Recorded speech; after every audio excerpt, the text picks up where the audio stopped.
그 무렵 마리아는 길을 떠나 서둘러 유다 산악 지방에 있는 한 고을로 갔다. 그리고 지가리아의 집에 들어가 엘리사벳에게 인사하였다. 엘리사벳이 마리아의 인사말을 들을 때 그의 태 안에서 아기가 뛰어났다. 엘리사벳은 성령으로 가득 차 큰 소리로 외쳤다. 당신은 여인들 가운데서 가장 복되시며 당신 태중의 아기도 복되십니다. 내 주님의 어머니께서 저에게 오시다니 어찌된 일입니까? 보십시오. 당신의 인사말 소리가 내 귀에 들리자 제 태 안에서 아기가 즐거워 뛰놀았습니다. 행복하십니다. 주님께서 하신 말씀이 이루어지리라고 믿으신 분. 주님의 말씀입니다. 그리스도님 참여합니다. 한 주간 동안 잘 지내셨지요? 네.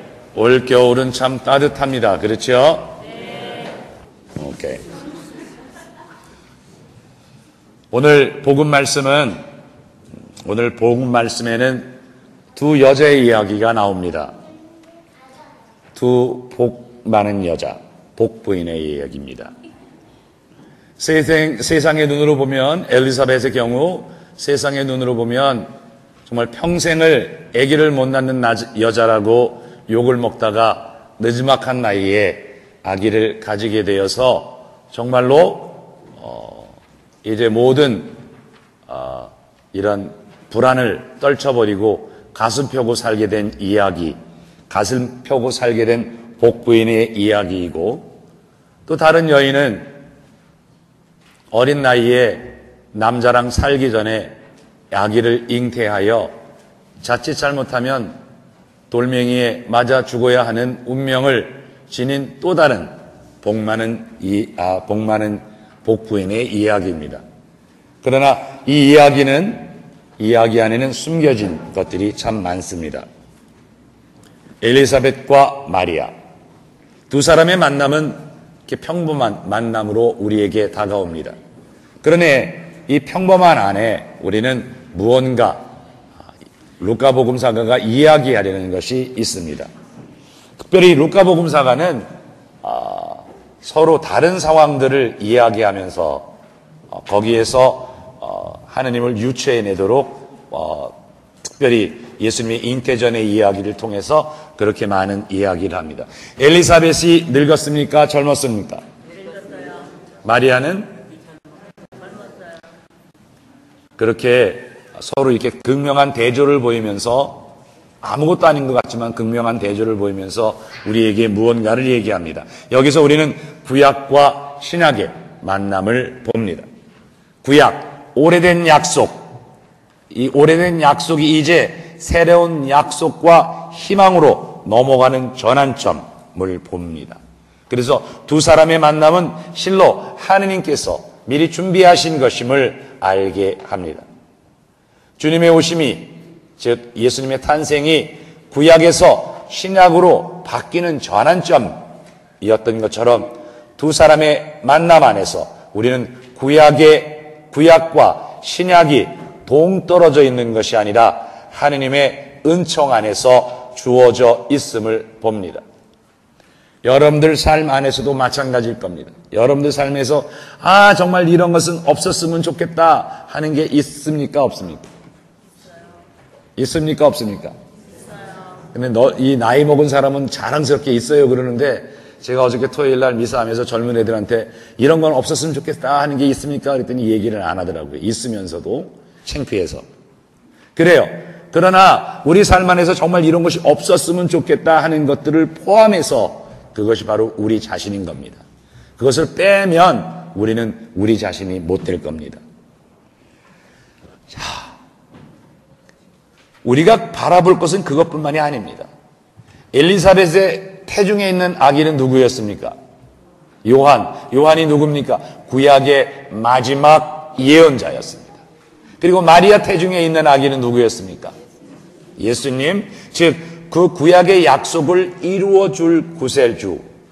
여기에서도 구약과 신약이 서로 만납니다. 그런데 구약과 신약이 만나는데 과거는 그냥 과거가 아니라, 지나가는 의미 없는 것이 아니라 바로 과거가 현재를 일깨워주고 미래를 준비하는 것임을 오늘 이 복음은 우리에게 말하고 있습니다.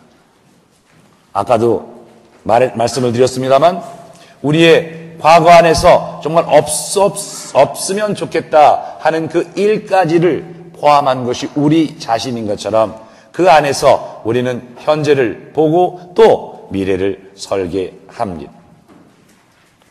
지금 우리는 대림식의 막바지에 서 있습니다. 주님의 오심을 맞이하기 위해서 교회는 고백성사를 통해서 과거의 자신과 맞대결할 수 있도록 이야기합니다. 그러나 그 고백성사라는 것은 단순하게 죄를 들춰내고 후련하게 털어버리는 것이 아니라 부족했던 자신 혹은 나약했기 때문에 한때는 냉담하고 방관적이었다는 자신과 그 와중에서도 그럼에도 불구하고 하느님을 잊지 않고 살았고 또 잊지 않고 살았던 자신을 들여다보고 그 안에서 분명히 하느님의 은총이 함께 했음을 자각하면서 과거와 만나고 또 그 과거와 만나는 과정 안에서 다시금 하느님께 나아가려고 노력하는 현재를 이루어 나가고 그리고 보다 밝은 신앙으로서 미래를 준비하는 과정이 될 것입니다. 이 두 여인의 만남을 통해서 우리는 현재까지 우리 안에서 이루어지고 현재까지도 그 옛날에 그 두 여인이 만난 것들이 오늘도 계속 이어지고 있다는 사실을 생각하게 됩니다. 그리고 그 안에서 말씀은 어느 한 곳에 멈추어 있는 것이 아니라 지금까지도 교회와 세상 안에 살아 움직이고 있다는 것을 우리는 알 수 있습니다. 오늘 또 다른 이야기는 오늘 복음은 이 세상에 오신 예수님이 우리 인간들을 위해 어떤 축복과 기쁨인지를 말하고 있습니다. 오늘 복음이 전하고자 하는 것은 예수님을 잉태한 마리아가 엘리사벳을 찾아갔고 엘리사벳과 그녀의 태중의 아기는 마리아와 태중에 있는 예수님을 기뻐 영접했다는 말입니다. 즉 하느님이 하시는 일은 우리를 영광스럽게 또 우리를 존경스럽게 만드는 것이 아니라 하느님이 우리 안에 일하시게 되면 바로 하느님은 그런 일을 통해서 우리는 사람들을 섬기고 그들을 기쁘게 한다는 말입니다. 우리가 오늘 복음에서 들은 것처럼 마리아는 서둘러 가서 엘리사벳과 그 태중의 아기를 축복과 기쁨으로 가득 차게 하였다는 것은 예수님은 잉태되는 순간부터 사람들 안에서 축복과 기쁨을 주시는 분이시라는 사실입니다. 그렇습니다. 하느님은 인간에게 기쁨과 축복을 주시는 분입니다. 그러기 위해서는 예수님이 하신 일을 먼저 생각해 봅시다. 예수님은 사람들을 다스리고 명령하고 죄인으로 판단하지 않으셨습니다. 오히려 예수님은 병든 이를 고쳐주고 죄인에게 용서를 선포하고 삶의 기쁨을 맛보게 하신 분입니다. 바로 그것이 예수님의 섬김이었습니다. 그리고 그것이 새로운 미래를 열어주는 축복이었습니다. 늘 강조하는 말씀이지만 하느님은 생명을 주시고 살리시는 하느님이십니다. 예수님은 사람들의 병을 고쳐주고 그들을 축복하여 하느님의 일을 실천하신 분이십니다. 그래서 일반적으로 사람들이 가장 소중하게 생각하는 것은 무엇일까? 재물과 권력일 것입니다. 그러나 재물과 권력이 소중하게 보이는 곳에는 사람들이 정직하지 못하고 무자비하게 되고 남 위에 군림하게 됩니다. 그래서인지는 모르겠지만 힘 있는 사람들 곁에는 늘 사람들이 모이게 됩니다. 그런데 그래서인지 또 모르겠지만 종교적인 관점에서도 보면 사람들은 하느님께 빌고 바쳐서 재물과 권력을 얻어 누리려고 하는지도 모르겠습니다. 여러분들에게 한번 물어보죠. 하느님께 많이 바치면 많이 주십니까? 누가 아니요 그랬어? 그래서 안 바치십니까? 그럼 혹은 하느님의 마음에 들면 그분으로부터 많은 혜택을 받는다고 믿습니까? 그거는 그럴지도 모르겠어요. 그러나 적어도 시카고 성당에서는 그런 이야기는 안 나왔으면 좋겠습니다. 많이 바쳐서 하느님께 많이 바쳐서 하느님의 은총을 많이 받겠다. 이런 장사꾼의 마음은 좀 버렸으면 좋겠습니다. 또 하느님 마음에 들어서 하느님 앞에서 이쁜 짓 해서 하느님한테 무슨 축복을 받겠다 하는 생각도 안 했으면 좋겠습니다. 적어도 시카고 성당 안에서는. 그럼 왜 성당에 다니느냐? 다니기 싫으면 다니지 마세요. 그럼 왜 성당에 다니느냐? 그럼 왜 성당에서 봉사를 하고 왜 성당의 일을 왜 해야 되느냐? 하기 싫은 사람은 하지 마세요. 여러분들한테 한번 여쭤보죠. 여러분 집에 와이프가 기분이 좋으면 집안이 편안합니까? 불안합니까? 편안합니까? 근데 와이프가 괜히 인상 빡빡 쓰고 있으면 집안이 어떻습니까?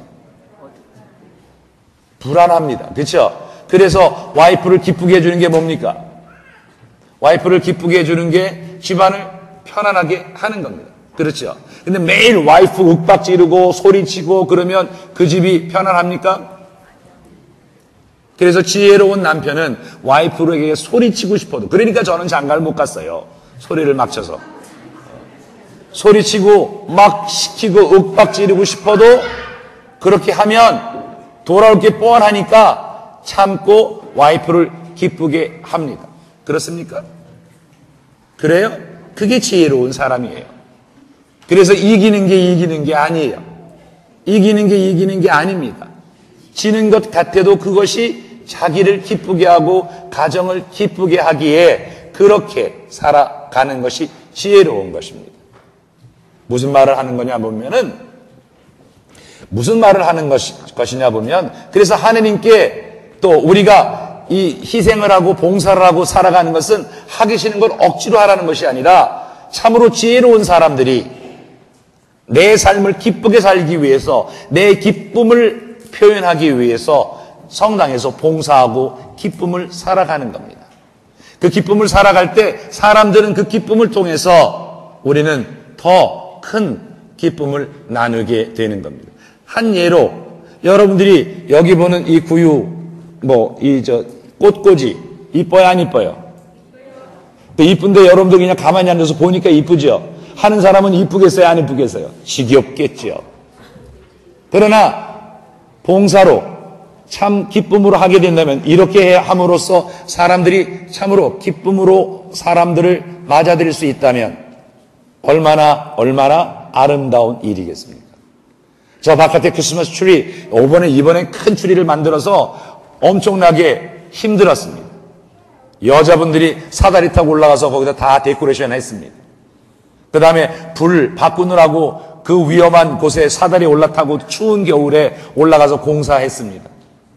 여러분들은 아무것도 안 하고 보는 사람들은 멋있다, 이쁘다 하지만 그렇게 하는 사람들이 그렇게 했기 때문에 우리는 기쁨을 볼 수 있습니다. 그래서 이렇게 봉사하는 것은 자신만을 위한 것이 아니라 기쁨을 나누기 위한 것입니다. 어저께 사무기원들 몇 사람이 양로원을 갔습니다. 우리 성당에서 준비한 성당에 못 나오시는, 몸이 불편하셔서 성당에 못 나오시는 할머니, 할아버지들에게 선물을 가져다 드렸습니다. 쉽지 않지요.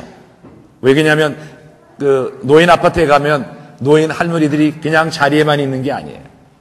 그 다음에 또 있으면 개인이 신자도 아닌 사람이 나도 신자라고 선물 달라고 우르르 오기도 하고, 그러니까 다 일일이 찾아가야 됩니다. 찾아가서 선물을 나눠주었을 때 저는 그 생각을 했어요. 그 선물을 받은 할머니의 미소, 할아버지의 그 기쁨, 바로 이것이 그리스도인들이 해야 하는 일입니다. 적어도 우리 시카고 성당에서는 하느님에게 많이 바쳐서 많이 받아야 되겠다는 생각, 그리고 하느님 마음에 들어서 이쁜 짓을 많이 해서 하느님 마음에 들어서 그분으로부터 많은 혜택을 받겠다는 것이 아니라 우리가 이 기쁨, 하느님께서 우리에게 주신 이 기쁨을 살기 위해서 우리는 어떻게 봉사하고 희생하는지를 생각하는 공동체였으면 좋겠습니다. 그래서 예수님이 뭐라 그럽니까? 일을 막 시켜가지고 막 힘들게 하라, 그렇게 하지 않고 오히려 예수님은 수고하고 짐진 여러분들은 모두 나에게 오시오. 내가 여러분들을 쉬게 하겠습니다. 라고 얘기를 하십니다. 그래서 예수님의 일을 하는 사람들은 힘들고 지치고 억지로 지어진 짐을 지는 것이 아니라 바로 기쁨을 살아내기 위해서 그렇게 스스로 자기를 내어주는 사람들입니다. 그리고 예수님은 은혜로우신 하느님, 삶의 기쁨을 주시는 하느님을 가르치면서 뭐라고 얘기하냐면 내 멍에는 편하고 내 짐은 가볍다라고 말씀하십니다. 마리아와 엘리사벳, 이 두 사람이 주인공인 오늘의 복음 말씀은 요란하지도 않고 화려하지도 않습니다. 그것은 소박한 일상의 이야기일 뿐입니다. 그렇습니다. 하느님을 만나는 것은 바로 이런 일상의 기쁨 안에서, 일상 안에서 만나야 하는 것입니다. 그리스도의 신앙은 하느님이 주시는 축복과 기쁨을 받아들이고 그 축복과 기쁨을 이웃들과 나누려는 데 있습니다. 올해는 홍보가 잘 안 됐어요. 홍보가 안 돼서 제가 대림 일주에 성탄 카드를 써오십시오. 성탄 카드를 써오는 것이 그냥 성탄 카드를, 나한테 성탄 카드를 보내는 것이 아니라 기도를 우리 한번 봉헌해 봅시다. 그래서 성탄 카드에 기도를 하면은 저 크리스마스 카드에 다, 크리스마스 트리에 다 달아놓으려고 그랬어요. 달아놓고 우리가 대림 동안에 그렇게 기도하고, 그리고 대림 동안에 그 기도한 것들을 우리 구유에 봉헌하고 하는 이유는 우리가 정말로 우리 이웃들을 위해서, 우리 가정을 위해서 우리가 대림 동안 기도한다는 사실을 하느님께 알려드리고 또 우리 자신 스스로가 인정하기 위함이었습니다.